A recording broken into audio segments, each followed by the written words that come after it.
O Espírito Santo de Deus tem sido muito claro esses dias, ao usar a voz profética de pastores e líderes, num chamado para cuidar daquele que está do nosso lado. Nós já estamos vivendo há praticamente um mês, ministrando a respeito de dons espirituais, de talentos, daquilo que Deus dá para mim e para você, como ferramenta para cuidarmos uns dos outros.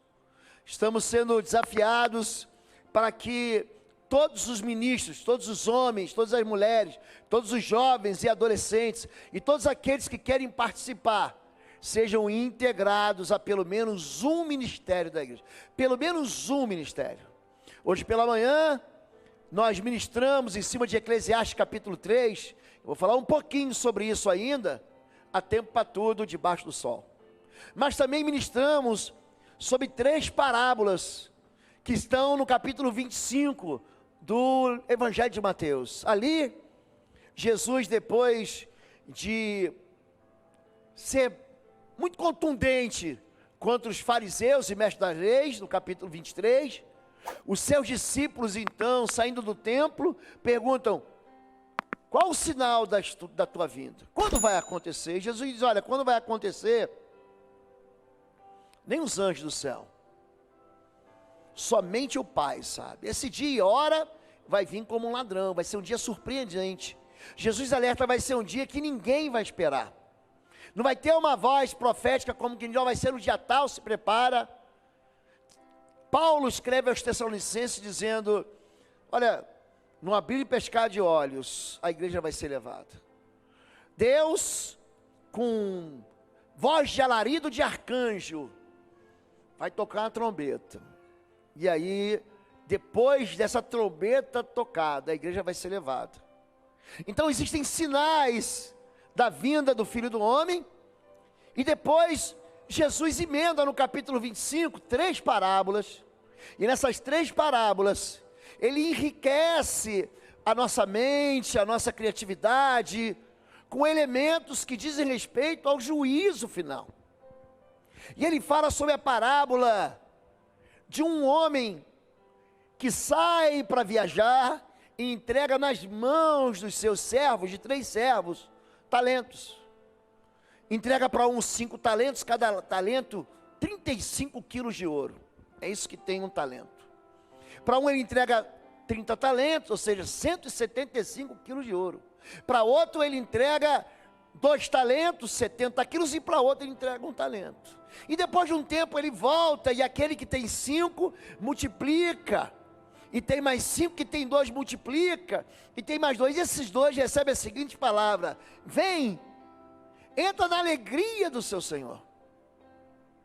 Em Lucas capítulo 12, uma parábola muito parecida, diz assim: olha, bem-aventurado aquele que está na porta com a candeia acesa, esperando o seu mestre chegar. Pronto, como se nós fôssemos porteiros, esperando a qualquer momento o rei voltar. Ele fala: aquele servo bom e prudente vai ser servido pelo seu Senhor. Existe uma recompensa de Deus. Eu era garoto, e eu gosto muito de filme, muito, apesar de não ter tido tempo, e essa pandemia tirou também meu ânimo de ver filme, mas eu gosto muito de filme. E certa vez, um filme que ganhou o Oscar, eu já não me lembro mais quem era o diretor, que contava a história do último imperador que havia na China. Nesse filme, um menino de uma família de plebeus, ele é retirado daquela família, e ele se torna então o imperador da China.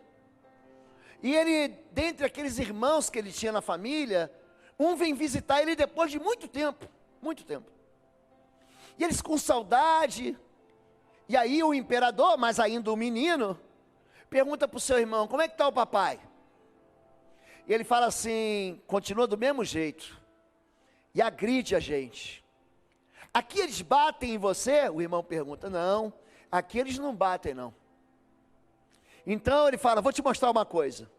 Então o menino, o imperador, ele pega um vaso daquele chinês, ele pega o vaso e joga no chão e quebra o vaso. E quando ele quebra o vaso, o seu tutor pega um dos escravos, pega um dos servos e dá uma surra nos servos no lugar do rei, no lugar do imperador. A história das parábolas contam justamente o contrário. As parábolas contam sobre um rei que toma surra no lugar dos escravos. Essa é a história do Evangelho.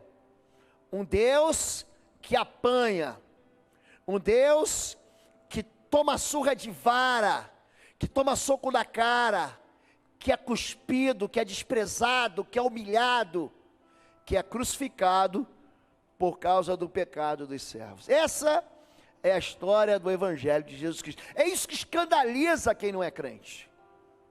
E dentro dessa parábola das minas, isso fica muito claro, porque quando o servo entrega as 5 minas, e aí ele fala assim, eu ganhei mais 5. Então o rei diz para ele, servo bom e fiel, entra aqui na alegria do seu Senhor. E há uma grande festa. E aquele que tem 2 talentos, também multiplica e entra na mesma festa, mas tem um que não usa o talento para nada. Ele enterra o talento. Ele pega o talento, em vez de investir, para que quando o seu senhor voltar e falar, olha o que eu fiz com o meu talento, ele enterra o talento. E dá uma desculpa muito esfarrapada para o seu senhor, falando do medo que ele tem, o medo que ele tinha de pegar o talento, e ele pega o homem e fala assim, servo mau. E ele separa o servo mau nas trevas exteriores, como que ele ficasse fora de casa. Essas parábolas, elas são costuradas uma na outra. E no final do capítulo 25 de Mateus, ele vai ter uma terceira parábola, que nós vamos tratar aqui daqui a pouco, em que ele fala, eu vou separar, como um pastor separa as ovelhas para a direita e os bodes para a esquerda. E a uns ele dirá, servo bom e fiel, entra na alegria do seu Senhor, entra no reino que vos é preparado desde a fundação do mundo. E tem aqueles que vão ficar à esquerda, que diz assim, apartai-vos para o fogo eterno. Então eu queria falar hoje sobre recompensas. Deus, Ele dá recompensa. Deus, o céu, Ele responde, aquilo que a gente produz, traz uma resposta do céu. E muitas vezes, na nossa cabeça, a gente fala o seguinte, pastor, eu não posso servir na igreja, porque você entra assim numa atmosfera de comparação, e você começa a achar que o talento que você tem, o dom que você tem, é um dom que não vai produzir o mesmo efeito que alguém que tem 4, 5 dons. Você fala assim, pastor, mas qual é o meu dom? O que eu faço com isso? Como se aquilo que Deus tivesse te dado fosse pouco. Mas Deus só deu um talento para aquele. Um talento, gente, são 35 quilos de ouro. Se eu der para você hoje, se eu der para você 35 quilos de ouro, você não vai nem sair daqui carregando isso. Porque para a gente carregar, aquele que está trabalhado, está acostumado com a estiva, quem está acostumado com musculação, pastor, eu puxo 35 quilos de ferro. Não é assim que o sujeito da malhação, que o sujeito fala, talvez o pastor Samuel, que gosta dessas, né? Levanta 50 quilos, mas imagina se eu te desse 2 talentos, 70 quilos. Tem gente aqui que não pesa nem 70 quilos. Como é que ele vai carregar 70 quilos, né, Andressa? Como é que você vai carregar? Então tem que falar assim, pastor, eu não tenho valor, mas o que Deus está dizendo aqui é que ele fica decepcionado com aquele que ganha e não faz nada. Porque ele queria tanto recompensar, e é sobre isso que eu quero ministrar aqui, fazendo essa introdução na sua vida e no seu coração. Diz assim a palavra do Senhor. Eu quero ler com vocês Lucas capítulo 10. Cadê? Está aí? Lucas 10, de 25 a 37. Certa ocasião, um perito na lei levantou-se para pôr Jesus à prova e lhe perguntou: mestre, o que eu preciso fazer para herdar a vida eterna? A pergunta, pode manter aí, ele quer uma recompensa eterna. E ele continua, Jesus responde, né? O que está escrito na lei? Respondeu Jesus. Como você a lê? Ele respondeu: ame o Senhor, o seu Deus, de todo o seu coração, de toda a sua alma, de todas as suas forças e de todo o seu entendimento. Jesus aqui cita Deuteronômio, capítulo 16. E Jesus não, o mestre da lei. E ame o seu próximo como a si mesmo. E ele continua, disse Jesus: você respondeu corretamente, faça isso e viverá. Mas ele, querendo justificar-se, perguntou a Jesus: e quem é o meu próximo? Em resposta disse Jesus: um homem descia de Jerusalém para Jericó, quando caiu nas mãos de assaltantes. Estes lhe tiraram as roupas, espancaram-no e se foram, deixando-o quase morto. Aconteceu estar descendo pela mesma estrada um sacerdote. Quando viu um homem, passou pelo outro lado, assim também um levita. Quando chegou ao lugar e o viu, passou pelo outro lado. Mas um samaritano, estando de viagem, chegou onde se encontrava o homem e quando o viu, teve piedade dele. Aproximou-se, enfaixou-lhe as feridas, derramando nelas vinho e óleo. Depois colocou sobre o seu próprio animal, levou-o para uma hospedaria e cuidou dele. No dia seguinte, deu 2 denários ao hospedeiro e disse-lhe: cuide dele. Quando eu voltar, lhe pagarei todas as despesas que você tiver. Qual destes 3 você acha que foi o próximo do homem que caiu nas mãos dos assaltantes? Aquele que teve misericórdia dele, respondeu o perito da lei.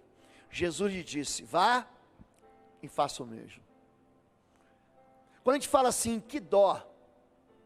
Ah, que dó dele, todo machucado, todo ferido. Essa é uma atitude que não resolve nada. Você ter pena não ajuda. A gente vive uma sociedade, acredite nisso, que produz vítimas.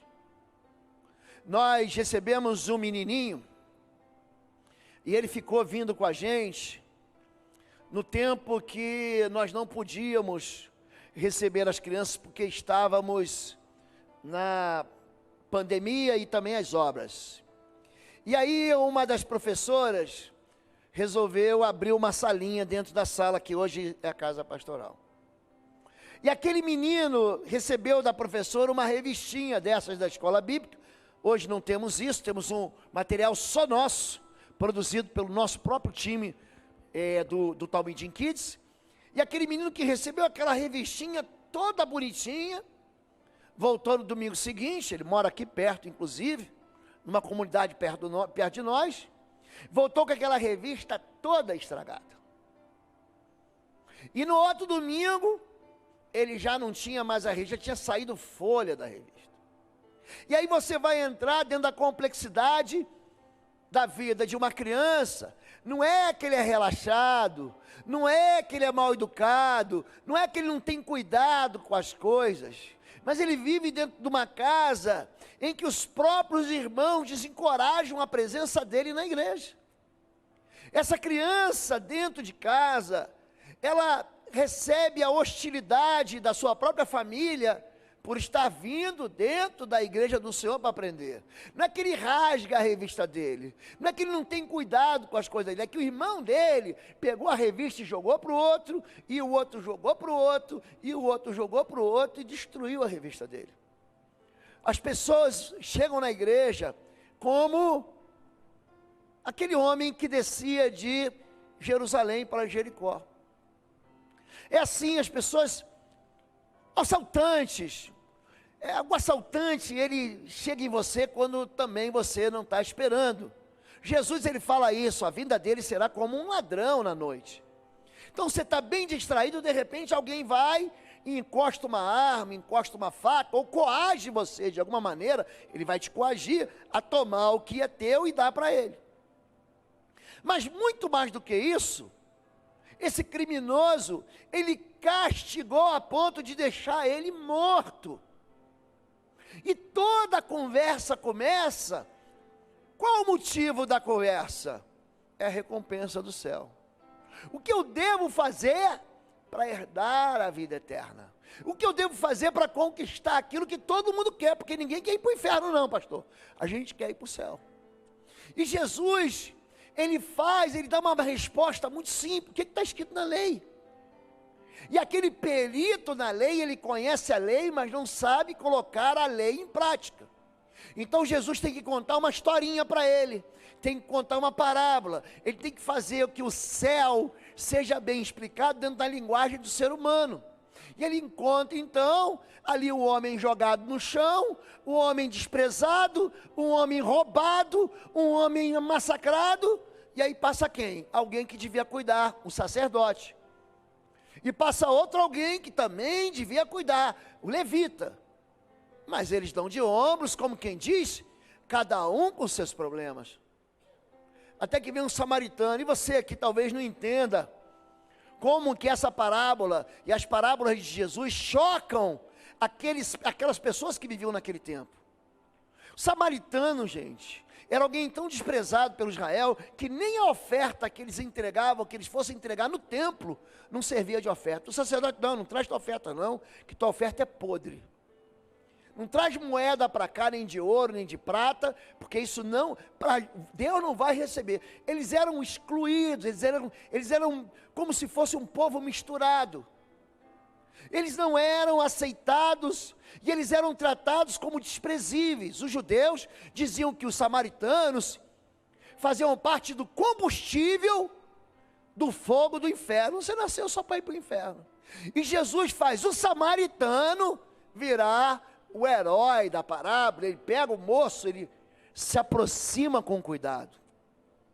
Quando eu falo para você que nós temos aqui, sendo despertados pelo Espírito de Deus, para ministrar sobre dons, sobre talentos, sobre o serviço, sobre o ministério, sobre a integração ministerial, sobre esse desejo que Deus tem de cada um dos seus filhos servirem no ministério, cada um dos seus filhos com o seu talento, com a sua capacidade, com o seu dom, servir um ao outro. A gente olha para a vida de um samaritano que se aproxima com cuidado. Quando nós recebemos, hoje eu já cheguei no culto, e aí uma pessoa depois, outra pessoa, pastor, eu preciso de um atendimento com o senhor. Por quê? Porque as pessoas estão cheias de feridas, como estava o samaritano. Pior do que isso, não sabem nem como limpar as feridas, e nem como tratar as feridas, e nem aonde levar para cuidar as feridas. Quando você se aproxima das dores, você está se aproximando de algo chamado ruínas. Você, quando chega nos escombros de uma demolição, de um terremoto, você vai se aproximando com cuidado. Você vai cavando com cuidado, por quê? Porque pode ter alguém ali embaixo. E às vezes a minha vontade, a minha boa vontade em tirar alguém, leva a gente a acabar de matar a pessoa. Isso acontece muito em acidente de trânsito. Vamos tirar de dentro do carro, e aí ele já está com uma lesão na coluna, é aí que você acaba de deixar ele paraplégico, deixar ele tetraplégico. No anseio de fazer aquilo que a gente não sabe fazer, a gente vai e machuca ainda mais. É gente que quer dar uma palavra de conforto e acaba dando uma palavra de desesperança. É gente que quer socorrer, mas não está pronto para socorrer naquela área. E Jesus, ele está contando então que esse homem se aproxima com cuidado. Existem áreas de cuidado. Quando nós falamos sobre aproximação, nós temos áreas em que as pessoas não comunicam as suas dores, porque se protegem, porque compensam as suas dores, porque eles criam gatilhos de fuga. Foge, não aparece mais. Se o pastor tocar nesse assunto de novo, eu não venho mais na igreja. Se o pastor falar de dinheiro, se o pastor falar de casamento, se o pastor falar de fidelidade, se o pastor falar de perdão, eu não volto mais. Eu lembro, eu muito jovem comecei a pregar talvez fosse o primeiro ano, isso deve ter sido em 90, nem vou falar um ano para vocês. Mas lá pelos idos de 95, 96, eu lembro que eu estava num retiro e preguei sobre perdão. Gente, mas Deus me deu uma palavra sobre perdão que não dava para você escapar. Pensa aquele dia que Deus te usa de um jeito. Aí preguei, aquele chororô, aquele me perdoe, aquele vamos deixar disso. Aí no dia seguinte, café da manhã, nos encontramos no culto, retiro, né? E aí o ministro de louvor, né, o Zaqueu, a Bruna, o pastor Samuel, a Camille, dá um abraço. Diz que quem está do seu lado, ele é bendito. Diz que quem está do seu lado é um bendito do Senhor. Gente, quando eu fui falar com o sujeito do meu lado, ele falou assim, não encosta em mim não, que eu te detesto. Falou assim para mim, eu odeio você, lobo, mas desse jeito. E a gente que quer cuidar de gente, fala, mas o que eu fiz para esse homem? Onde foi que eu atingi ele? Eu passei aquela manhã desacorçoado, eu passei aquela manhã entristecido por causa daquela palavra que mexeu comigo.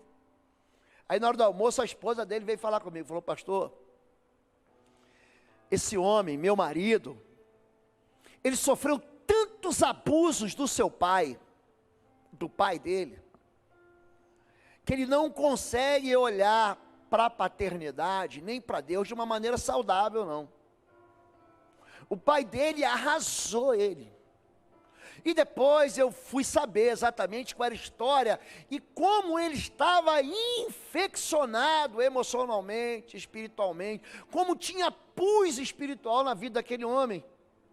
Então quando eu falava assim, você tem que perdoar, para mim eu estava fazendo um favor para ele, e eu sei que estava, mas para ele eu estava espremendo uma ferida sem amor. Porque quando ele olhava para o pai dele, ele falava assim, eu não vou perdoar. Então até que aquela ferida fosse vinda à tona, e fosse confessada, e ele fosse restaurado, ainda ia levar 2 ou 3 anos. As pessoas que se encontram com a gente, as pessoas que chegam aqui moídas. São difíceis você receber as chamadas ovelhas de pele branquinha, felpudas, que vêm saltitando, felizes e prontas. É difícil. A maioria das ovelhas que vêm, elas vêm o quê? Pedindo socorro. Gente que já foi machucado em igreja. Alguém já foi machucado em igreja aqui? Todo mundo. Quem não foi machucado em igreja? A igreja é feita de gente. É ser humano. A não ser que tenha um anjo aqui disfarçado hoje. Mas somos seres humanos. Gente, dentro de casa a gente briga irmão com irmão. Marido com esposa. Genro com sogra, eu nem falo mais. Mas se dentro das nossas próprias casas, a gente se engalfinha, agora imagina dentro da igreja. Onde você pega pessoas diferentes, de famílias diferentes, de educação diferente, de economias diferentes, enfim, de criações diferentes. Quando nós falamos de pessoas que chegam na igreja, tem muita gente que chega aqui se protegendo. A autoproteção é um mecanismo de defesa. Mas o Senhor Deus chamou o homem perguntando, onde está você? Ele respondeu, ouvi teus passos no jardim, fiquei com medo, porque estava nu, por isso me escondi. Está tudo bem? Está tudo bem, mas a vida dele está acabada. Ele não tem mais nem coragem de falar. Para ele se esconder, ele bota a culpa nos outros. Não foi a mulher. Não, por que você fez? Não, pastor, que você não sabe a mulher que eu estou casado, ela me atrapalha muito.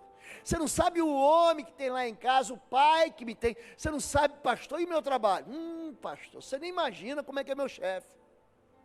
Esse mecanismo de autoproteção é um mecanismo que tenta justificar uma ferida que a gente tem. O segundo mecanismo, qual é? A autoafirmação. Eu tenho que provar que eu sou. E aí quando a pessoa ela é humilhada, quando ela é rejeitada, quando a autoestima dela está lá embaixo, o que ela quer fazer? Ela quer porque quer aparecer. Ela quer porque quer mostrar que ela é. Prova aí que você é o filho de Deus. Transforma a pedra em pão. Deixa comigo que eu vou transformar. Então toda hora, essa pessoa, ela quer provar para todo mundo que ela não é quem ela sabe que ela é. E toda hora a carapuça, sem querer, cai na cabeça dela e fala assim: nossa, o pastor está pregando para mim. É verdade ou não é verdade, gente? Como se eu fosse capaz de pregar para tanta gente, encontrando detalhes que a carapuça acoberce dentro da cabeça de cada um. O terceiro mecanismo é o mecanismo da compensação. Não, eu sou pecador, mas o que eu faço? Eu dou muita oferta. Eu sou pecador, mas eu também, pastor, eu trabalho como louco. Ai de vocês, mestres da lei e fariseus, gente, profissional da religião isso aqui. Hipócritas, vocês devoram as casas das viúvas e para disfarçar, fazem longas orações. O juízo desses aqui vai ser mais pesado. Serão castigados mais severamente. É gente que para justificar, para equilibrar a balança, fala: não, sou tão mal, que aí também na hora de eu dar presente, eu dou um presente bom. Ó, eu bati nela, mas agora também eu vou dar um anel de diamante. Vou. Eu fracassei no meu ímpeto de não xingar, de não maltratar, e aí o que eu faço? Eu xinguei, eu maltratei, eu cuspi fogo, pastor. Aí agora, para compensar, toma uma gravata, toma um terno novo, para compensar, você dá um presente, faz algo. Não, não pode deixar que eu varro a igreja inteira, pode deixar que eu lavo a louça. São mecanismos de defesa, para mim, para você e para qualquer ser humano que está o quê? Que está machucado.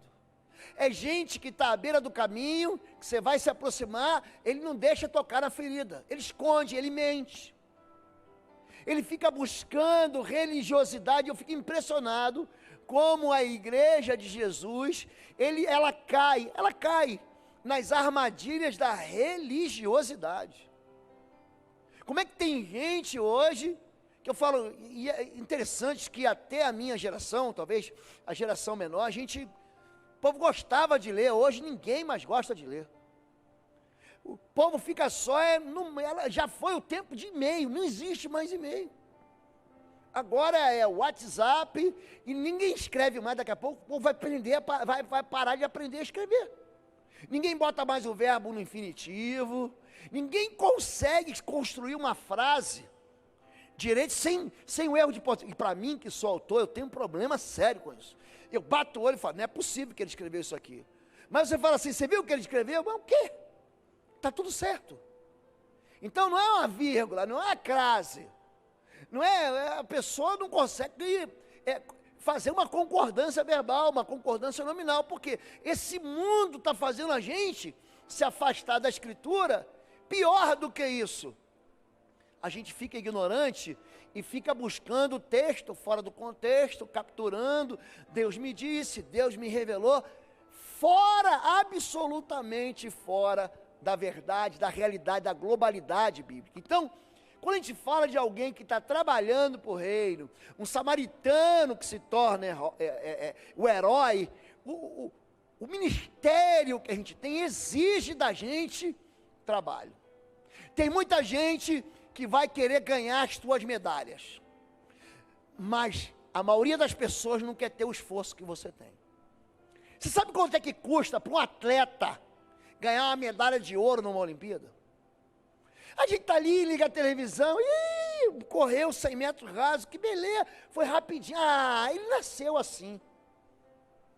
Ele fez um gol que ele driblou 25 pessoas e entrou com bola e tudo. Também, né, pastor? Ele foi um dom, olha, o Pelé recebeu, Deus olhou para ele e fez: toma, Pelé. Como se não houvesse trabalho. Outro dia eu estava assistindo um homem da televisão, um recorte da mensagem, e ele perguntando assim, ele falou assim: as pessoas me perguntam assim, como é que você ganhou esse programa? Eu queria perguntar para você, como é que você ganhou a tua profissão, como é que você ganhou o teu espaço na empresa, como é que você ganhou o teu lugar no banco, como é que você ganhou tanto paciente no consultório? Oi, gente, um rápido intervalo. Você que ainda não é membro, seja membro do canal para nos abençoar. dá um like, compartilha. E se você quer crescer em libertação e batalha espiritual, vai lá na nossa loja www.institutoexodo.com. Os nossos livros estão lá que vão fazer você crescer nessa área e se tornar um valente na batalha. Deus te abençoe. Como é que você ganhou aí? Como se a gente não estudasse para o vestibular, não estudasse na faculdade, não fizesse pós-graduação, não se esforçasse, não buscasse a Deus. Não aceita de ninguém, pastor. Quando alguém fala assim, pastor, que pregação boa, você fala, não aceito, não, dá glória a Deus. Como se o pastor viesse aqui despreparado. Essa noite, nem dormi, eu não dormi, não consegui dormir. Eu estava falando de manhã aqui, eu não sabia nem o que eu ia pregar. Eu falei, Débora, você tem tanta mensagem, você tem uma Bíblia toda recheada, farta de princípios, e aí eu não conseguia nem escolher a mensagem. Então, o que há por trás de alguém que ganha uma medalha, gente? Trabalho. O que há por trás de um ministério que cresce? Trabalho. O que há por trás de alguém que tem uma empresa que decolar foi sorte? Não é sorte. Oscar Schmidt, jogador de basquetebol, fez 1000 cestas ou 1000 pontos em cestas nas Olimpíadas. Foi o maior de todos os cestinhas de Olimpíadas da história. Ele conta que ele só terminava o treino depois dele ficar lá não sei quantas 1000 vezes fazendo cesta. E ele fala o seguinte, quanto mais eu treinava, ele é chamado de mão santa, mais a minha mão ficava santa. Ontem, a Bruna fez uma postagem dos jovens cantando, sentados, tinha um maestro lá, acho que era o Wesley. E aí aqui estava tendo um outro louvor. Por que o louvor é maravilhoso? Por que a gente chega aqui e recebe um louvor que leva a gente para o céu? Por quê? Porque eles fazem assim, você acha que é mágica? Mágica é coisa do diabo, é trabalho. Então existe um trabalho. Tudo quanto fizer, fazei de todo o coração como ao Senhor e não aos homens. Então, quem vive... Trocou aqui o meu telefone. Eu preciso saber o horário. Hoje eu estou sem horário aqui. Não, estou na hora. Então... Quem vive experiências de serviço que chamam a atenção por trás disso, gente, tem muito trabalho. Não foi um golpe de sorte. Não foi que eu estava correndo, aí eu estava em último lugar, aí o primeiro lugar tropeçou no segundo, no terceiro, e aí sobrou para mim, aí eu chego lá e não foi isso. Ali é um golpe de sorte, mas... a partir do momento que você vai colecionando 1, 2, 3, 4, 5, 100 vitórias, por trás disso tem trabalho. Então, não fica pensando que você está fazendo para homens. Você está fazendo para Deus. Eu quero trazer à tona Mateus 25 de novo. Jesus fala o seguinte. Ele fala, quando vier o Filho do Homem, e ele se assentar no seu trono, ele vai trazer todas as nações, veja bem, as eras passaram, as nações acabaram, não há mais diferenças entre japoneses, americanos, entre ucranianos e russos, entre brasileiros e argentinos. Ele vai botar todo mundo, e ele vai julgar as nações. E eu falei aqui que ele vai separar para a direita e para a esquerda, ovelhas como quem separa de bodes. E ele vai dizer assim, ó, vinde benditos do meu Pai, entrai na alegria do seu Senhor. Por quê? Porque eu tive fome e você me deste de comer. Eu estava preso, você foi me visitar. Eu estava nu, você me vestiu. E aí a igreja pensa assim, não, eu vou fazer, porque eu estou fazendo para os homens. Não está fazendo para os homens. Está fazendo para Deus. Bota o texto de novo, Maurício. Tudo quanto fizeres, fazei de todo o coração, como ao Senhor e não aos homens. Não é que o homem tem fome, é Deus que tem fome. Então quando você olha a pessoa que você está servindo, que você recebe ali na introdução, na recepção da igreja, aquela pessoa que você trabalha no trânsito, que você manda mensagem durante a semana para o visitante, aquela pessoa que você ora junto, se vocês soubessem, se você recebesse os relatórios da intercessão dessa igreja, você vai falar, não é possível, não é possível. Porque numa mensagem agora ao vivo, se você for pegar lá, você tira 30, 40, 50 pedidos, está aqui gente que faz colheita dos pedidos, para trazer para a gente orar, para levar para a intercessão orar.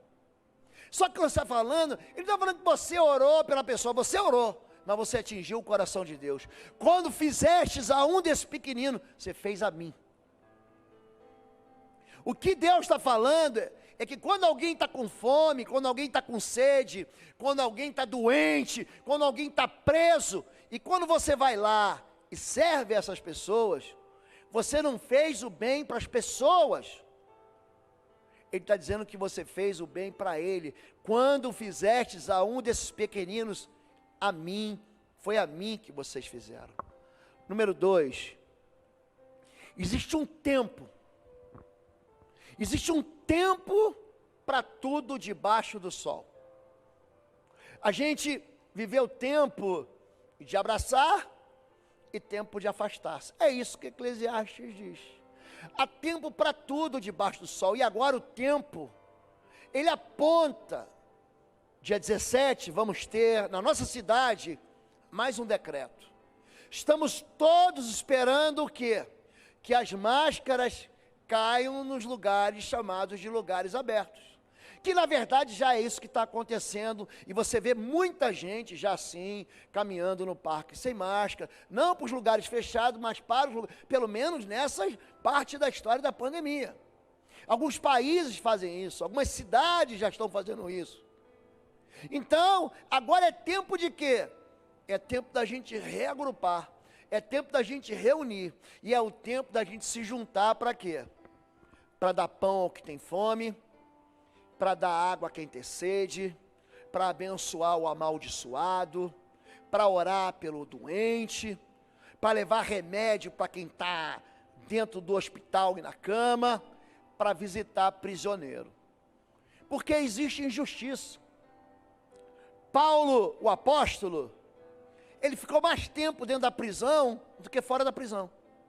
Ele pregou mais em cadeias. As cartas de Paulo são as chamadas cartas da prisão. Eu não tenho como ir, então vou escrever carta. E acabou virando o quê? A própria Bíblia se tornou o quê? Um instrumento, através da captura, da reunião dessas cartas do apóstolo Paulo, para atingir a nossa vida hoje. Além do trabalho e além do tempo, existe algo chamado talento que vem de Deus, dom que vem de Deus.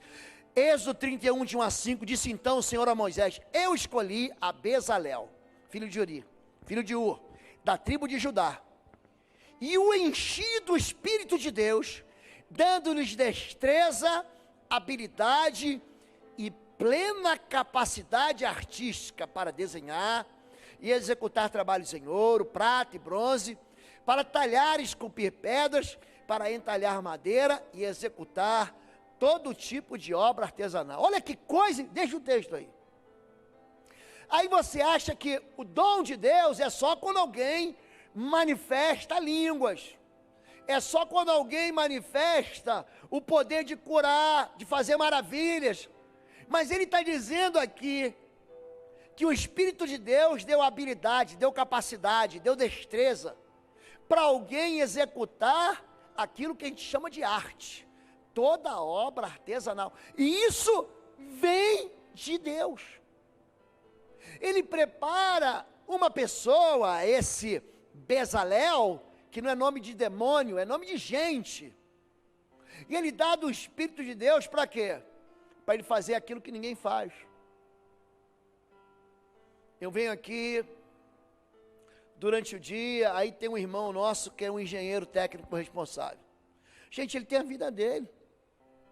Ele tem a empresa dele, ele tem os negócios dele, ele tem as obras dele, ele tem a construção dele. E sabe o que ele faz? Ele, o dono da empresa, vem aqui para colocar vaso de sanitário, para instalar descarga. Eu vi isso. Eu chego aqui porque aqui eu trabalho aqui, eu fico aqui, eu vivo aqui. Aí eu chego aqui, onde é que ele está? Eu entro para ver como é que será que está aí a obra do Jump. executar um camarada lá dentro. Por quê? Há uma porção do Espírito de Deus sobre ele, para ele executar isso e cuidar de um monte de casa, de crianças que foram abandonados, são órfãos. Isso é um dom. Isso é uma capacidade, o Espírito do Senhor encheu. Olhe para mim, querido. Você tem uma aliança com Jesus, então dentro de você é o Espírito de Deus. É isso que vocês vão fazer? Murmurar? Vou repetir então. Dentro da sua vida, dentro de você, existe a plenitude do Espírito. Não tem um pedacinho, não tem uma gotinha. O Espírito de Deus mora dentro de você e capacita você para algo que talvez você nem saiba que tem. Você nem conhece, existe um talento aí. E pior do que isso, ou melhor do que isso, você pode usar para a glória de Deus, mas se você enterrar, um dia Deus vai juntar a gente. E Ele vai cobrar isso. E vai ter recompensa, porque vai ter gente que fica para a direita e tem gente que fica para a esquerda. Pastor, quando foi? Aliás, pastor não. Aqueles que são separados para a esquerda, eles perguntam, Senhor, quando foi que eu te vi? Ou que você teve sede, que você teve fome, que você ficou preso? Quando foi? Porque eu não, quando você deixou de fazer a um dos meus pequeninos, foi a mim que você deixou de fazer. Então, tudo que a gente faz, você tem que fazer com vontade de fazer. Eu não entendo o trabalho voluntário, eu não entendo o trabalho ministerial, obrigado.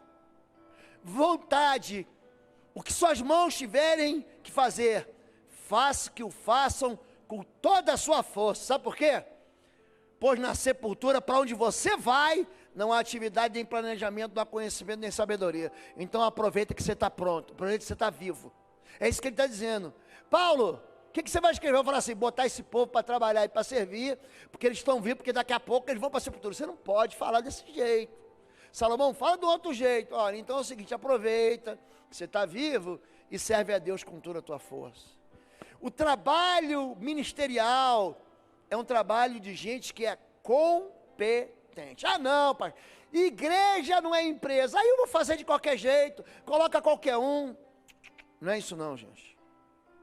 A gente aqui coloca competentes dentro das áreas que vão glorificar o Senhor. Tem uma irmã aqui, não sei se ela está aqui, ela faz um doce aqui em Curitiba.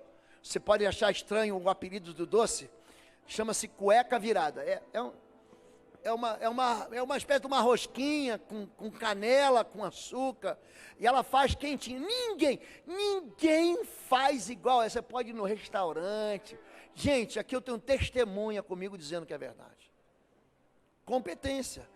Pede para o pastor Lobo fazer a cueca virada, para você ver o que você vai ter. Pede. Então, pois todos nós devemos comparecer perante o tribunal de Cristo, para que cada um receba de acordo com as obras praticadas no meio do corpo. Existe um lugar para a gente, onde nós somos competentes para realizar aquilo que ninguém realiza. Eu tenho um irmão aqui, que quando eu tenho que mexer aqui em cima, gente, tem gente que não gosta de altura. Ele joga uma corda, sobe, anda de lá para cá, ele anda todo enganchado, né? Com a segurança que é exigida, com os equipamentos de proteção individual. Mas ele não tem dificuldade de andar aqui, nem de subir no prédio. Não, pastor, eu vou em prédio de 15 andares, eu resolvo do lado de fora. Você faz? Então existe algo que você faz, de que você é competente, que ninguém sabe fazer. Existe gente que tem compaixão, mas não tem competência. Não, eu quero fazer, mas você não sabe fazer. Então é por isso que a feira de ministério vai encaixar você aonde você sabe fazer. Está aqui. Aquele que ensina com sabedoria faz da aprendizagem uma alegria, mas o professor incompetente derrama insensatez. Quem já teve um professor incompetente? Quem já teve? Só eu que tive isso? Gente, eu tive um professor de física. Ele ensinava para a gente, era uma disciplina, mecânica dos fluidos, vocês não querem saber disso. Dinâmica dos fluidos, eu não sei se mudou o nome. O sujeito, ele sabia muito. mas ele não sabia ensinar. Ele não sabia ensinar e no final, a gente foi chegando ao final do bimestre e a gente estava agoniado porque a gente não conhecia, até alguém que falou o seguinte, ó, eu descobri um livro aqui, e nesse livro aqui fica tudo mais fácil. Então, quando a gente tem compaixão, mas não tem competência, a gente mata os outros. Eu quero ser da recepção, mas você é estúpido, você é cavalo, você é um ogro. Como é que você vai ser da recepção? Pastor, eu quero tocar bateria aqui, mas meu irmão, você não bate nem panela na tua casa. Então paixão sem competência é morte. Fidelidade. Fidelidade para a glória de Deus. Quem é fiel no pouco, também é fiel no muito. Quem é desonesto no pouco, também é desonesto no muito. Assim, se vocês não forem dignos de confiança em lidar com as riquezas desse mundo ímpio, quem lhes confidará as verdadeiras riquezas? Gente, fidelidade. Se você se compromete com o ministério está contando com você. Se você diz que vai para a intercessão, se você diz que vai trabalhar no multimídia, se você diz que vai ajudar a diaconia, se você diz que vai aparecer, não adianta você falar na véspera assim, eu não vou para o louvor. Eu não posso fazer o que eu me comprometi. O nome disso é infidelidade. É quando você vai para o altar e diz assim, eu te prometo ser fiel na alegria, na tristeza, na saúde, eu juro por Deus, juro, pela minha mãe mortinha, descabelada, debaixo de um trem. Não era assim que falava quando eu era pequeno? Aí quando chega na hora, não pude vir, e a pessoa dá 1 milhão de desculpas, que no final a gente mostra a infidelidade. Então, gente, o ministério ele tem fidelidade. Quando eu cancelo, uma segunda-feira eu tive que cancelar um ministério. Tem um ministério que reúne toda segunda-feira, os encontros são de homens e tal, aquele povo com muita testosterona, para jogar bola, fazer gol, dar canelado no outro. Gente, no dia que a gente fez a reunião, você pensa a tristeza de quem? De quem é fiel no ministério. Fidelidade. Boa vontade não é suficiente. Pastor, eu tenho boa vontade. Aí você vai fazer que nem usar. 2 Samuel capítulo 6, eles estão levando a arca do Senhor, os bois tropeçam, aquela arca de madeira, com ouro em volta, vai cair, aí Uzá bota a mão e morre. Por quê? Porque boa vontade não é suficiente. O ministério, ele não é uma democracia. Imagina você estar no avião, o piloto passa mal, desmaia, o outro piloto morre, aí chega a moça, eu preciso de alguém aqui que saiba pilotar. Então, quem que vai pilotar? Não, aí chega o menininho, eu sei pilotar, porque eu jogo videogame. É isso, gente? É isso, gente? Não vamos fazer aqui uma votação, não é isso, gente. O ministério não é democracia, não, gente. O ministério também não é autoritarismo, que a gente vai para o outro lado, a gente no pêndulo. Obedeça aos seus líderes e submeta-se à autoridade deles, Hebreus capítulo 13, verso 17. Pastor, existe abuso de autoridade? Existe. Aqui nessa igreja não. Aqui nessa igreja não. Então a liderança ministerial jamais vai abusar daqueles que vão servir. Mas aqueles que vão servir, tem que entender que se a gente está caminhando numa direção, é naquela direção. Então você pode fazer um monte de coisas boas, e você pode somar num monte de coisas boas, mas nós vamos continuar caminhando naquela direção. E tem coisas que são muito boas que não é tempo de fazer. Não é tempo. Não, mas eu aprendi porque eu vim. Não é tempo. Por último, ministério não é hobby. Eu faço quando eu quero, a hora que eu quero, do jeito que eu quero, no tempo que eu quero. Não é nada disso. O ministério é igualzinho à tua profissão. Você não chega na tua empresa a hora que você quer, você chega na hora que tem que chegar. Você não faz na tua empresa aquilo que você quer fazer, você faz aquilo que tem que ser feito. Não é assim, não, eu chego aqui e eu quero só chegar para fazer o gol. Não, meu filho, você tem que treinar. Você tem que ser capacitado. Então, tudo isso faz parte da responsabilidade ministerial daqueles que querem servir ao próximo, daqueles que querem se aproximar de vidas arruinadas, de vidas destruídas, de vidas que foram banidas das suas famílias, de vidas que foram deixadas pelo canto, de gente que nunca ninguém se ligou para ele, que as igrejas não ligaram para ele, que os sacerdotes passaram de lado, que os levitas ignoraram. Olhe para mim, Deus não vai mandar anjo. Não quero que você tenha dó. Eu não quero que você tenha pena. O que a gente precisa é que todo mundo trabalhe. Todos nós somos competentes. Todos nós temos uma área de sucesso. Você pode, teu marido, tua esposa, teu filho, teu avô, pode reclamar um monte de você, um monte de coisa. Mas tem aquilo que só você sabe fazer. E aquilo que você faz com excelência. Nós estamos vivendo um tempo em que Deus ele começa a levantar lideranças, e é algo que a gente não pode deixar de fazer. Porque se a gente esquece de treinar uma nova liderança, de levantar os novos ministérios, a igreja vai se afogar no meio de tanta gente que está chegando que não vai ter cuidado.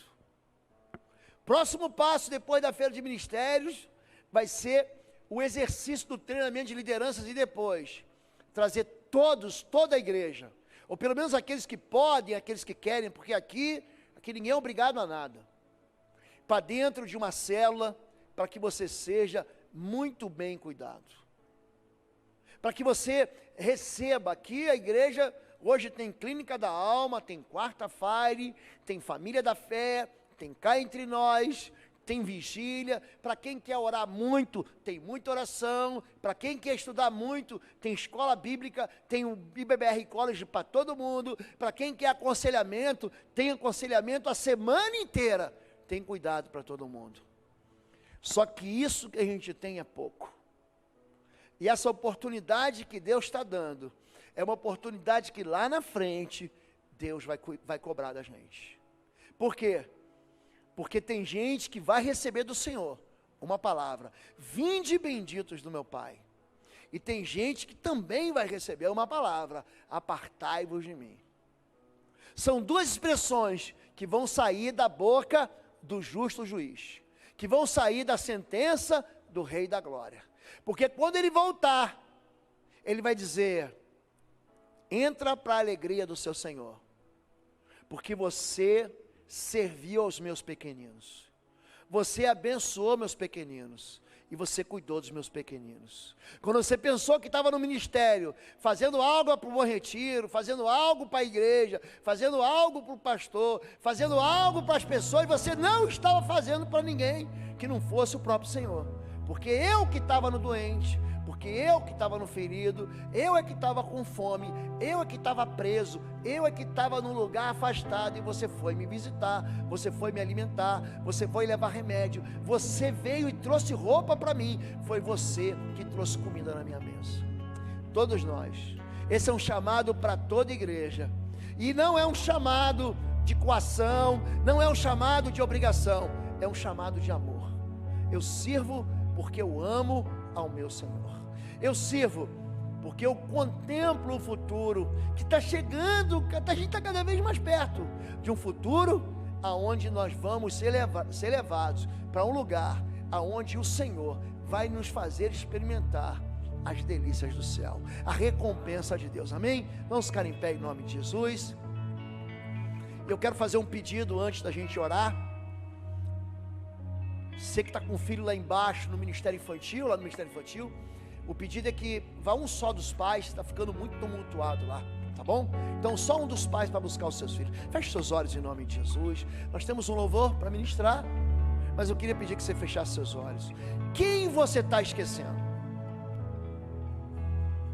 O que você tem feito A igreja tem experimentado um fluxo de pessoas nos últimos 3, 4 anos, que tem gente que saiu de outros ministérios, que saiu de outras igrejas, que servia no ministério infantil, que servia na ação social, que servia no ensino, que servia nos jovens, que servia na educação.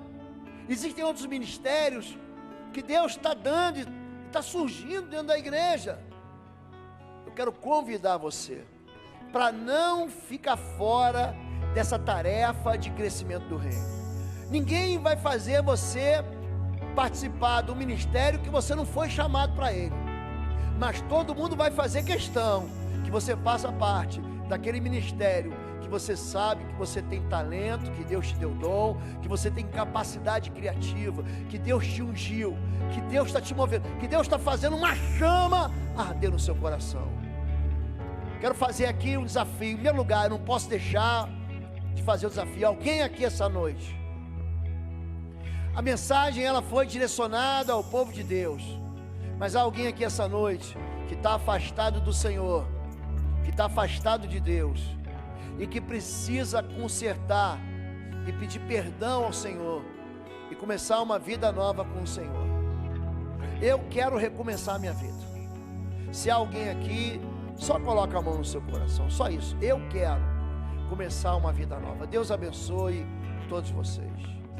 Se você sabe que você tem um chamado, você tem uma vocação que sempre ardeu no teu coração, ou porque você recebeu através de uma palavra profética, você recebeu através da revelação de um irmão, a revelação de Deus, Deus colocou um sonho em você, e você hoje não tem trabalhado para desenvolver isso que Deus te deu. Coloca a mão no seu coração. E eu quero convidar todos vocês, toda a igreja, para que coloquem a sua mão no seu coração também, para que a gente ore junto, para que Deus levante um grande exército. Pai querido, homens, mulheres, casados, solteiros, viúvos, gente que prosperou financeiramente, gente que tem lutado financeiramente, pais, mães, filhos, avós, todos nós recebemos um chamado do nosso Deus, recebemos um chamado do Senhor, para cuidar de gente que está sendo abandonada, que está sendo pisoteada, que está sendo deixada pelos caminhos.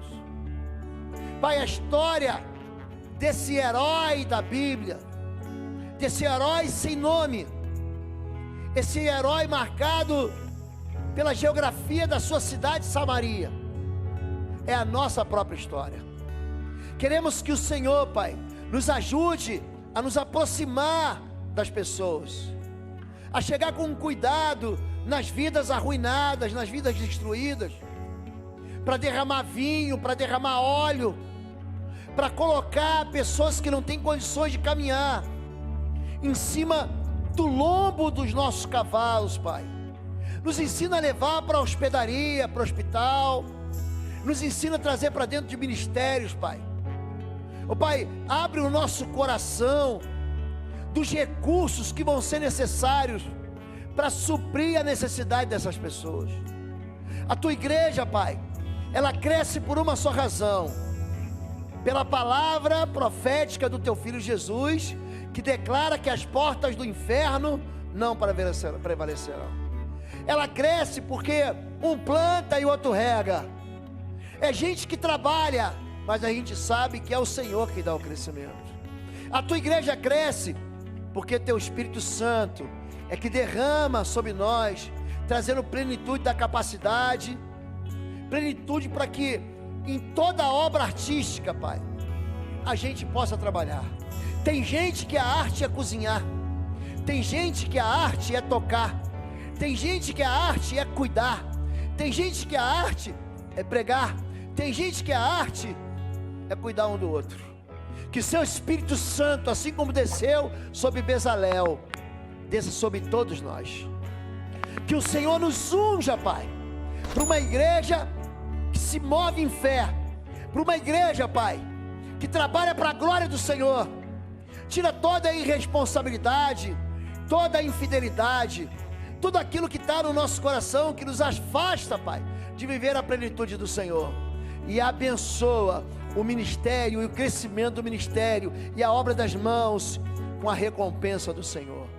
A palavra que eu libero sobre a tua igreja essa noite é que um dia, naquele encontro, no derradeiro momento da entrada do teu reino, nós possamos ouvir a tua doce voz da recompensa do céu, que diz: vinde, benditos do meu Pai, e entrai no gozo do seu Senhor, na alegria do seu Senhor, nesse reino que vos é preparado desde antes da fundação do mundo. Pai, eu abençoo a tua igreja, em nome de Jesus.